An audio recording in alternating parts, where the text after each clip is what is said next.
రాష్ట్రం టెక్నాలజీ వైపు పరుగులు పెడుతున్నా వాళ్ళ తలరాతులు మాత్రం మారటం లేదు. 5G, AI అంటూ ఒకవైపు రాష్ట్రం అభివృద్ధిలో పరుగులు పెడుతుంటే వాళ్ళు మాత్రం కనీస సౌకర్యాలు లేక తీవ్ర ఇబ్బందులు పడుతున్నారు. సుమారు 200 మంది నివసించే ఆ గ్రామంలో రోడ్డు సౌకర్యం కూడా లేదంటే వాళ్ళ పరిస్థితి ఏంటో అర్థం చేసుకోవచ్చు. పాఠశాలకు, ఆసుపత్రికి వెళ్లాలన్నా కొండలు, రాళ్లు దాటుకు వెళ్లాల్సిందే.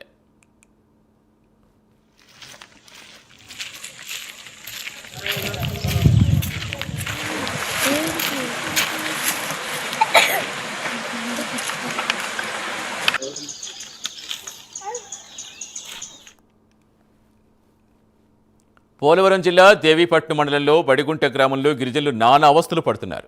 పాఠశాలకు వెళ్లాలన్నా, అంగన్వాడీ కేంద్రానికి వెళ్లాలన్నా కనీసం 3 కిలోమీటర్లు వాగులు దాటుకుంటూ వెళ్లాల్సి ఉంది. అది చుట్టూ కొండలు, రాళ్లు.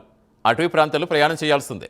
ఇక గర్భిళ్లు రంపచోడవరం ఆసుపత్రికి తరలించాలంటే కత్తి మీద సాము లాంటిదే. అయితే ఈ సమస్యను సబ్ కలెక్టర్ దృష్టికి తీసుకెళ్లినా రోడ్డు శాంక్షన్ చేశారు. అటవీ శాఖ అధికారులు క్లియరెన్స్ లేదని చెప్పారు.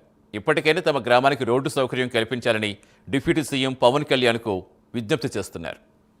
కళ్యాణ్ సార్, మాకు రోడ్లు వేయండి. మాకు స్కూల్కి వెళ్ళడానికి చాలా ఇబ్బందిగా ఉంది. మాకు బ్రిడ్జి వేస్తే మేము ప్రశాంతంగా స్కూల్కి వెళ్తాం. నేను మా ఊర్లో బాధలంటే మాకు గర్భిణీలండి, పిల్లలండి, ప్రెగ్నెన్సీ ఉంటే కప్పులకి వెళ్ళాలన్నా, దేనికి వెళ్ళాలన్నా సరైన అదే రవాణా లేక, రోడ్డు లేక ఇబ్బందులు పాలయ్యి నొప్పులు వస్తున్న తల్లులకి కొండలెంబట కొన్ని రోజులండి అలా నొప్పులు వస్తున్న వాళ్ళకి తీసుకెళ్తా. ఏ ఆటో మీదో దేని మీద ఈ కాలువ దాటాలన్న వర్షాకాలం అయితేనండి అసలు దాటలేని పరిస్థితి. ఈలోపు తల్లి బిడ్డలు ఏమైపోతారు అన్న టెన్షన్తో మేము ఇబ్బందులు పడుతున్నానండి. కేసులు కూడా వెళ్తాకి సోడవరం వెళ్ళేటప్పటికి ఎలా ఉంటారో తెలియదు. అక్కడ ఏమన్నా అయినా, మధ్యలో ఏమన్నా అయినా ఆశా వర్కర్దే బాధ్యత అంటున్నారు. మాకు తక్షణమే రోడ్డు క్యాన్సల్ చేయాలని అడుగుతున్నామని సీఎం గారిని.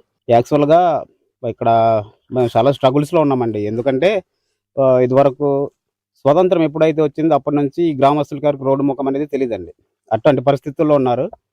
అదేంటంటే వాళ్ళు ఇబ్బందులు పడే విషయాల్లో కూడా ఎన్నో స్ట్రగుల్స్ అనమాట. ఒక మార్కెటింగ్ చేయలేరు. అలానే ఏమైనా వస్తువులు కొందామన్నా సరే పక్క ఊరికి వెళ్ళాలి. అది అన్సీజన్ అండి. అది క్లౌడీ స్టేజ్ కాబట్టి ఆ టైంలో వర్షాలు హెవీగా ఉండడం వల్ల ఏంటంటే వీళ్ళు దాటడానికి కానీ దేనికి నోవే. కాబట్టి వర్షాలు ఎప్పుడైతే తగ్గిపోతాయో అప్పుడే వీళ్ళు పక్క గ్రామానికి వెళ్ళి అవి కూడా వస్తువులు వీళ్ళకి సరిపడ సామాన్లు తీసుకురావాలి. ఒకవేళ రంపచోడమే వెళ్తే అది ఇటు వెళ్ళడానికి ఒక రోజు, రావడానికి ఒక రోజు, అంటే వెహికల్స్ లేక అటువంటి పరిస్థితుల్లో ఉన్నారని బడిగుంట గ్రామస్తులు కూడా. పవన్ కళ్యాణ్ గారు మా బాధ విని ఈ బాధను కూడా ఎట్టి పరిస్థితుల్లో మా గురించి ఒకసారి ఆలోచించి, ఎంతో కాదండి 2.5 కిలోమీటర్లు మమ్మల్ని వేసి కనీసం ఈ 123 జనాభాని కొంచెం మీరు రక్షించినట్లయితే మాకు ఎంతో హెల్ప్ఫుల్ గా ఉంటుందని మేము సభముఖంగా కోరుకుంటాం సార్. కళ్యాణ్ సార్, మాకు రోడ్లు వేయండి. మాకు స్కూల్కి వెళ్ళడానికి చాలా ఇబ్బందిగా ఉంది. మాకు బ్రిడ్జి వేస్తే మేము ప్రశాంతంగా స్కూల్కి వెళ్తాం.